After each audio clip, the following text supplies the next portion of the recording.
Première, Geoffroy Crunel, bonsoir. Bonsoir. Merci d'être avec nous, auteur du livre Raymond Mauffret, la véritable histoire du héros du film La Vie pure. Vous avez été conseiller historique sur ce film, justement, de Jérémy Bernster, avec Stanley Copé dans le rôle titre.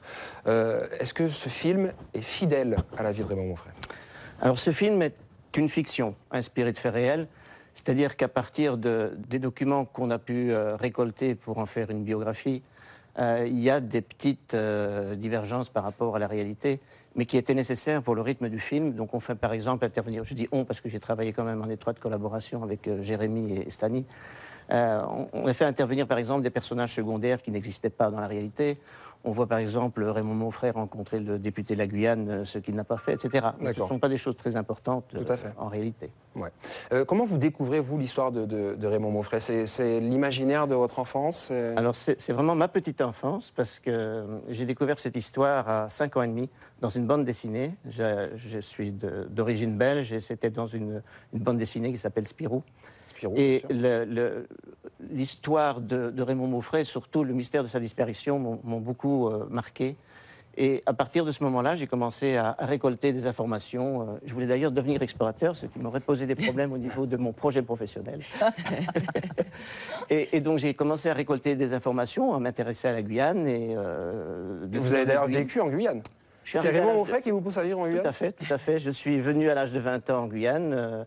J'ai vécu aussi bien sur l'Oyapock que sur le Maroni. J'ai vécu à Maripasoula, et voilà, en faisant différentes professions. J'avais pas qu'un seul. Justement, différentes professions. Vous êtes chercheur?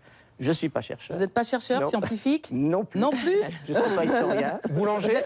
Boulanger, peut-être. Tant qu'à faire, allons-y. En tout cas, on le sent passionné de cet homme. C'est une passion de 59 ans, vous voyez, quand même. Par contre, vous êtes président de l'association. Eh oui, deux présidents. Oui, les amis d'Edgar et Raymond Mauffret. Voilà. Edgar, qui est le père de Raymond Mauffret, qui va...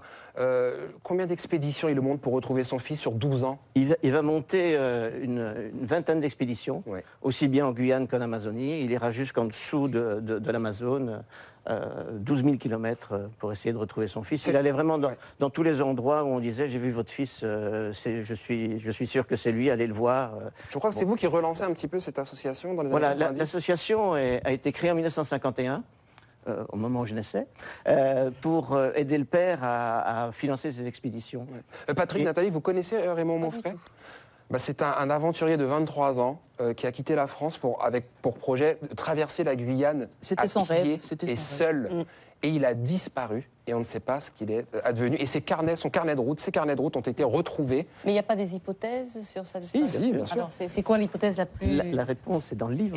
Ah, la réponse est dans le livre? Non, il faut d'abord aller voir le film. Très bien. Et après... non, d'abord lire le livre. Non, parce que vous avez des réponses aux questions qu'on pose dans le film. D'accord. Il faut laisser planer le mystère, mais si vous voulez vraiment... mais il y a plusieurs bouquins sur Mauffret, dont un qui a été tiré de ses carnets de route, je crois que c'est Aventure en Guyane. Aventure en Guyane. Tout à fait, qui a été réédité en poche. Et vous dites qu'il manque des passages du carnet de route. Alors vous dites, est-ce que c'est peut-être la pudeur du père? On ne sait pas trop de quoi ça parlait. Est-ce que vous pensez qu'il y a la clé peut-être également de ce qui a poussé Mauffret dans cette expédition folle? Certainement, mais par exemple, dans la première édition qui date de 1952, on avait éliminé toute une partie personnelle, par exemple le fait qu'il vivait avec une jeune femme à Paris. Tout à fait. Et, Janine, je crois. Pardon? Janine ou Janine? Oui, tout à fait, Janine. Qu'on voit apparaître dans le film, mais qui n'apparaissait pas dans les premiers carnets. Oui. Et j'ai eu la chance de découvrir une version dactylographiée qui était censurée par l'éditeur. Oui. Et donc ça, c'est la version intégrale qui est maintenant publiée à Aventure en Guyane. Et pour vos recherches, vous avez rencontré une personne particulière qui vous a marqué? J'ai rencontré des gens assez extraordinaires qui avaient connu Raymond et Edgar Mauffret. Mais tous ceux qui avaient connu Raymond Mauffret étaient vraiment frappés, marqués par le charisme qui se dégageait de ce jeune garçon, parce que finalement, il a disparu à l'âge de 23 ans. Tout à fait. Il avait déjà fait des expéditions au Brésil avant, à l'âge de 20 ans. Oui. Et ce qui est assez remarquable, c'est à la lecture de ce livre-là, c'est d'une richesse littéraire extraordinaire. Et on a du mal à croire que cette personne était en train de mourir de faim. Tout à fait. Il paraît même qu'il a dévoré son chien. Oui, mais si vous racontez tout le film... Oui, spoiler, mais c'est pas possible. Mais c'est dingue. Juste pour terminer, il nous reste très peu de temps. 3 conseils à un aventurier d'aujourd'hui, quelqu'un qui entreprendrait de partir à l'aventure. D'abord, il faudra qu'il aille voir le film, La vie pure. Très bon conseil. Totalement. Ensuite, une très bonne documentation, bien se renseigner, ce que malheureusement mon frère n'avait pas pu faire parce qu'il n'avait pas les moyens technologiques de l'époque, donc c'était uniquement des gens qui pouvaient lui raconter certaines choses. Puis ne pas partir seul, peut-être. Et ne pas partir seul, c'est-à-dire essayer d'avoir le temps de se préparer à monter une expédition, même si c'est une expédition en solitaire. Très bien. Merci beaucoup pour ces conseils. Et je rappelle, Georges Crenel, Raymond Mauffray, la véritable histoire du héros du film, La vie pure, disponible dans toutes les librairies. Merci beaucoup Patrick Muret également. Compétition de CrossFit les 24 et 25 octobre, centre pénitentiaire.